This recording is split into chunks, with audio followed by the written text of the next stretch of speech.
Welcome. I'm Diana Waring, and I'm glad you're here.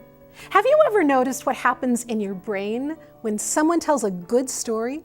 As people, we are wired to sit up and take notice, to pay attention, to picture what we're hearing, kind of like our own internal movie production. We hear it and we see it in our mind's eye. You know, brain researchers who've learned a lot about how brains work in the past 20 years have been able to use sophisticated equipment to actually watch what happens when someone hears an interesting story. The brain lights up, everything is on and engaged. Stories have the power to influence. They can touch our hearts, they embed themselves in our minds, and that's why stories are one of the best ways to introduce students to history. It grabs their attention in ways that go far beyond mere memorization of names, dates, and places. It becomes real. This is why I created the What in the World CD sets. Here's a section from the Volume 1 set. It's the story of what happens after Julius Caesar is assassinated. Notice how this true story from antiquity ties directly into the Bible. Now, Julius Caesar obviously hadn't planned to die so soon. He'd been grooming his grandnephew, Octavian, to someday, after much experience and maturity, replace him, so he named Octavian as his heir in the will. Now, Octavian was an 18-year-old off studying in Greece at this point. When he heard the news that his adopted father, Julius Caesar, had been assassinated, he figured that whoever took over at this point would be unlikely to let him, the official heir to Caesar, live very long. So he set off for Rome to try to take supreme power, this 18-year-old boy. Can you imagine? Now, on the other hand, back in Rome is Mark Antony. He was the one who stirred up the Romans against Caesar's assassins in his funeral speech for Caesar. Do you remember that famous speech from Shakespeare? Friends, Romans, countrymen, lend me your ears. Now, by this speech, he got everybody worked up. It was like a mob reaction, and he forced Brutus and Cassius, the lead assassins, to flee Rome. He was probably the most powerful general who'd served under Caesar. He's right there in Rome. He has Caesar's money and papers in safekeeping, quote, end quote. He was appointing people to key positions. He was governing in Rome, making all kinds of decisions. It seemed like he was in the right place at the right time to simply take over everything. And right about then, in walks Octavian. Now, basically, to make this fairly simple, Mark Antony, Octavian, and another general, Lepidus, set up a second triumvirate to run Rome. Everybody knows that Octavian is the legal heir to Caesar, so Antony can't really take him out right now. They add this third general in, and they killed off all the opposition. They ended up fighting Brutus and Cassius in Greece. Antony was victorious in that.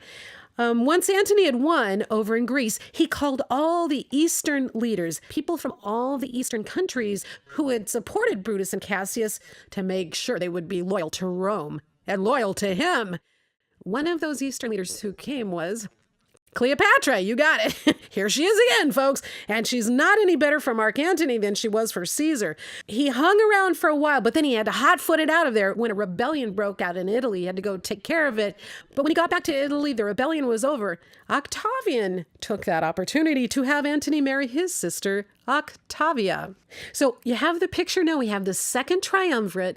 We have these three men, and it's just like the first triumvirate. When Julius Caesar had married one of his female relatives to Pompey, same thing. Octavian married one of his female relatives, his sister, to Mark Antony. Now, Antony went back to the east. When he got back east, he sent Octavia to Rome, and he began to openly hang out with Cleopatra.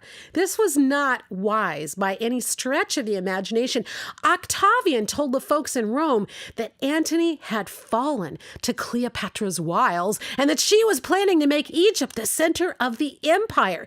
Now, all of Rome honored Octavia, the wife of Mark Antony. Man, she was the virtuous wife of Antony, and they said This is really terrible that this has happened to her. We didn't ever like Cleopatra, and now we really don't like Mark Antony. So Octavian, with the blessing of Rome, declared war on Cleopatra, and Mark Antony said, I'm on her side. In 31 BC, at the Battle of Actium, a sea battle, Cleopatra saw that she was outgunned by Octavian's ships. He had more ships than she did, so she takes off for home.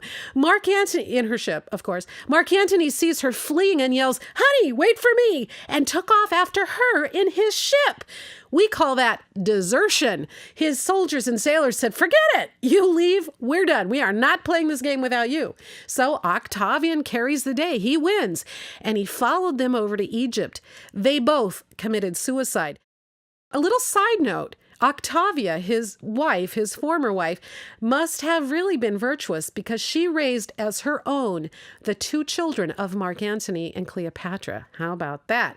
Octavian comes back to Rome, the schoolboy turned hero. He got rid of that nasty Cleopatra and he took out that Mark Antony after all. And they were overjoyed to welcome him as Caesar, heir to Julius Caesar. It was legally his name.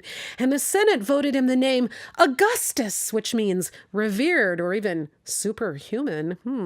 And he became known in history as Caesar Augustus.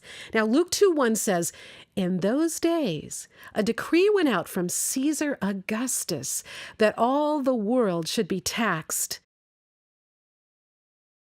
That's why Joseph and Mary made their way from Nazareth to Bethlehem in Judea when she was great with child, that Jesus would be born in the city of David, which was prophesied hundreds of years before. That story from an ancient civilization and the Bible can change your life. That's why I love history. For more of these stories, visit dianawaring.com. You'll find my audio CD sets when you click on Store, then choose Curriculum. Thank you for listening.